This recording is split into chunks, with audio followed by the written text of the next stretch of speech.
பல்லவரம் தெற்கு பகுதி திமுக சார்பில் பகுதி செயலாளர் ES பெர்னார்ட் ஏற்பாட்டில் பொதுக்கூட்டம் நடைபெற்றது.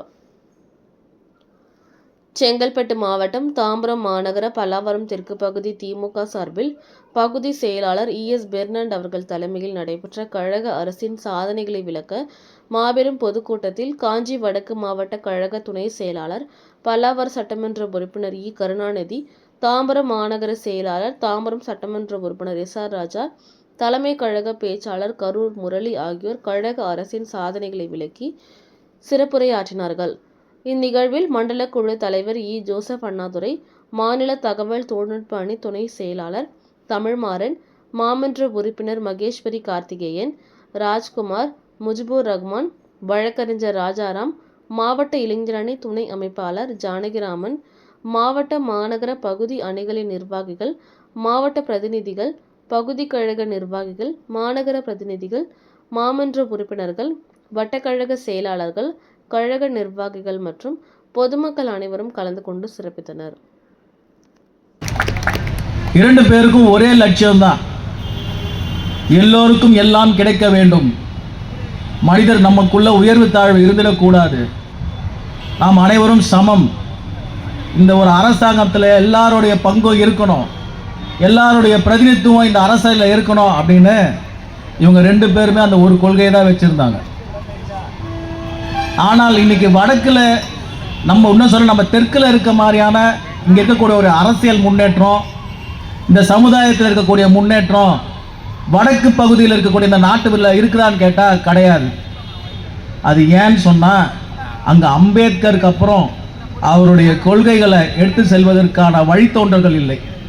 ஆனால் நம்ம ஊரில் நம்ம பெரியாருக்கு அப்புறம் பெரியாருடைய வழித்தோன்றல் அறிஞர் அண்ணா என்ற ஒரு தலைவர் உருவானார். அண்ணா சாதாரணமான தலைவர் அல்ல, ஒரு தீர்க்கதரிசி.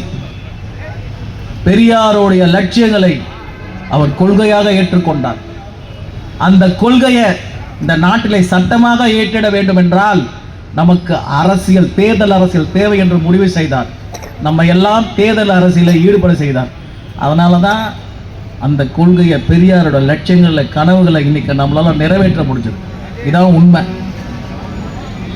அறிஞர் அண்ணா அவர்கள் இந்த நாட்டில் இந்த அரசியலுக்கு வருவதற்கு முன்னாடி இங்க அரசியலில் யாரு இருந்தாங்கன்னு நீங்க பார்க்கணும்.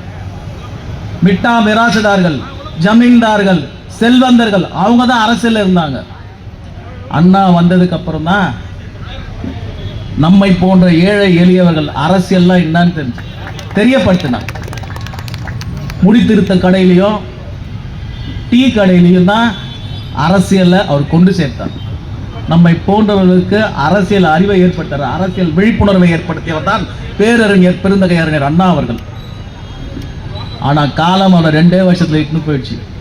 ஆட்சிக்கு வந்தது நம்ம 1949 இந்த கட்சி ஆரம்பிச்சாரு, 1967 ஆட்சி அமைச்சோம். 2 ஆண்டுல காலம் அவரை கொண்டு போனது. ஆனால் அப்படியேப்பட்ட அண்ணா இல்லாத குறையை நமக்கு தீர்த்து வைத்த ஒரு பெரும் தலைவர் தான் முத்தமிழறிஞர் கலைஞர் அவர்கள். அண்ணா எப்படி நம்மளெல்லாம் அரசியல் சொல்லி கொடுத்தாரோ, நம்மளை எல்லாம் அரசியலில் ஈடுபட செய்தவர் முத்தமிழறிஞர் டாக்டர் கலைஞர் அவர்கள். மாம்பெரிய தலைவர். பெரியார் என்றால் எல்லாருக்கும் தெரியும், இஸ் a social revolution சொல்லுவாங்க இங்கிலீஷ்ல, சமுதாய புரட்சியாளர் சொல்லுவாங்க. அவர் சமுதாயத்தில் இந்த மாற்றத்தை ஏற்படுத்த ஒரு